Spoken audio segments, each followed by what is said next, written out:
భద్రాద్రి కొత్తగూడెం జిల్లాకు సంబంధించి integrated market నిర్మాణాలకు సంబంధించి ఇక్కట్లు కనిపిస్తూ ఉన్నాయి. ఇంటిగ్రేటెడ్ మార్కెట్ నిర్మాణం కోసం దాదాపు 4.50 కోట్లతో పనుల శ్రీకరణ జరిగింది. 2022లోనే ప్రారంభమైన పనులకు సంబంధించి రూఫ్లోనే నిర్మించినటువంటి వైనం బిల్లులు విడుదల కాకపోవడంతోనే పనులు ఆలస్యం అంటూ కూడా ఒక వార్త హైలైట్ కనబడుతోంది. దీనికి సంబంధించిన కంప్లీట్ డీటెయిల్స్ అందించేందుకు మా ప్రతినిధి శ్రీనివాస్ అందుబాటులో ఉన్నారు. శ్రీనివాస్.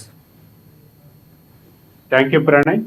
భద్రాద్రి కొత్తగూడెం జిల్లాలో తెలంగాణ రాష్ట్రం ఏర్పడిన తర్వాత ఆనాటి ముఖ్యమంత్రి కేసీఆర్ ఎవరైతే ఉన్నారో ఆయన ఇంటిగ్రేటెడ్ కూరగాయల మార్కెట్లు అలాగే మటన్ దుకాణాలు ఒకే చోట మొత్తం ఇంటిగ్రేటెడ్ మార్కెట్ లో ఉండాలని చెప్పేసి జిల్లా వ్యాప్తంగా 4 మున్సిపాలిటీలలో ఇలాగే పాల్వంచ, కొత్తగూడెం, ఇల్లందు, మణుగూరు ఈ యొక్క 4 మున్సిపాలిటీలలో ఒక్కొక్క ఇంటిగ్రేటెడ్ సూపర్ మార్కెట్ కు వచ్చేసి 4,50,00,000 రూపాయలు నిధులతోటి నిర్మాణాలు అన్నాడు చేపట్టడం జరిగింది. ఆ యొక్క నిర్మాణాలు ఈ యొక్క రూప్ లెవెల్లోనే ఆగిపోయినటువంటి పరిస్థితి ఉంది. వీటి నిర్మాణం వల్ల పట్టణాల్లో ఉన్నటువంటి ఈ 4 మున్సిపాలిటీల్లో ఉన్నటువంటి ట్రాఫిక్ ఏదైతే ఉందో ఈ యొక్క దుకాణాల వల్ల కూరగాయలు, మటన్ దుకాణాలు, చేపల దుకాణాల వల్ల ఏర్పడేటువంటి ట్రాఫిక్ అంతరాయం ఏదైతే ఉందో వీటిని అధిగమించేందుకు ఇంటిగ్రేటెడ్ కూరగాయల మార్కెట్, మటన్ మార్కెట్, చేపల మార్కెట్ మొత్తం ఒకే చోట ఉండే విధంగా నిర్మాణాలు చేపట్టడం జరిగింది. ఈ యొక్క నిర్మాణాలు అసంపూర్తిగా ఈ యొక్క పూర్తయినటువంటి నేపథ్యంలో ఈ యొక్క బిల్లులు కావట్లేదని చెప్పేసి కాంట్రాక్టర్కు ఈ యొక్క నిధులు లేకపోవడంతో నిర్మాణం పూర్తి కాలేదని చెప్పేసి తెలియజేస్తున్నటువంటి సందర్భం ఉంది. ఈ యొక్క నిర్మాణాలు పూర్తయితే 4 మున్సిపాలిటీలలో రహదారుల వెంబడి ఉన్నటువంటి ఈ యొక్క కూరగాయల దుకాణాలు కావచ్చు, అలాగే మటన్ దుకాణాలు, చేపల దుకాణాలు ఇవన్నీ కూడా ఈ యొక్క ఇంటిగ్రేటెడ్ మార్కెట్ లో పెడతారు కాబట్టి ఈ యొక్క పట్టణాల్లో ఉన్నటువంటి ట్రాఫిక్ అంతరాయం లేకుండా నిర్వహించేటువంటి నేపథ్యం ఉంది. కాబట్టి ఇకనైనా ప్రభుత్వం ఇప్పుడు వచ్చినటువంటి కాంగ్రెస్ ప్రభుత్వం ఏదైతే ఉందో వీటికి నిధులు కేటాయించి మీ యొక్క కాంట్రాక్టర్ కు బిల్లులు చెల్లించినట్టయితే ఈ యొక్క ఇంటిగ్రేటెడ్ కూరగాయల మార్కెట్ కావచ్చు, మటన్ మార్కెట్ కావచ్చు, చేపల మార్కెట్ కావచ్చు ఇవన్నీ కూడా పూర్తి చేసి ఈ యొక్క పట్టణాల్లో ట్రాఫిక్ అంతరాయం లేకుండా చేయాలని చెప్పేసి కూడా ఈ యొక్క 4 మున్సిపాలిటీలకు చెందినటువంటి ప్రజలు కోరుతున్నటువంటి నేపథ్యం ఉంది. ప్రణయ్. శ్రీనివాస్, 4 మున్సిపాలిటీలకు సంబంధించినటువంటి పరిధిలో ఉన్నటువంటి ఇంటిగ్రేటెడ్ మార్కెట్కి సంబంధించి మరి స్థానికంగా ఉన్నటువంటి ఎమ్మెల్యేలకు కానీ లేదంటే స్థానికంగా ఉన్నటువంటి మంత్రులకు ఏమైనా వినతి పత్రం అందేసిన ప్రయత్నం చేశారా? వాళ్ళకి సంబంధించి ఈ యొక్క సమస్య వారి దృష్టికి వెళ్ళేటువంటి ప్రయత్నం ఏమైనా చేశారా?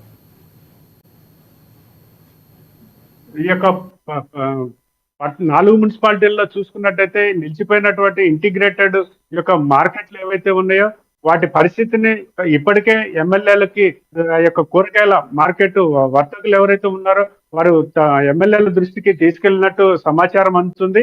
వీటిని పూర్తి చేసేందుకు ప్రభుత్వంతో మాట్లాడి తప్పకుండా మేము ఇప్పుడు వచ్చినటువంటి కాంగ్రెస్ ప్రభుత్వం ప్రజల ప్రభుత్వం కాబట్టి తప్పకుండా ప్రజలకి ఏ విధమైన అసౌకర్యము, ఇబ్బంది కలగకుండా చేసేటువంటి పరిస్థితి ఉంది. కాబట్టి తప్పకుండా నిధులు కేటాయించి ఆ యొక్క కాంట్రాక్టర్ కి బిల్లులు అయ్యే విధంగా చూసి వాటిని తప్పకుండా పూర్తి చేస్తామని చెప్పేసి కూడా హామీలు ఇచ్చినట్టుగా కూడా తెలుస్తుంది. ప్రణయ్.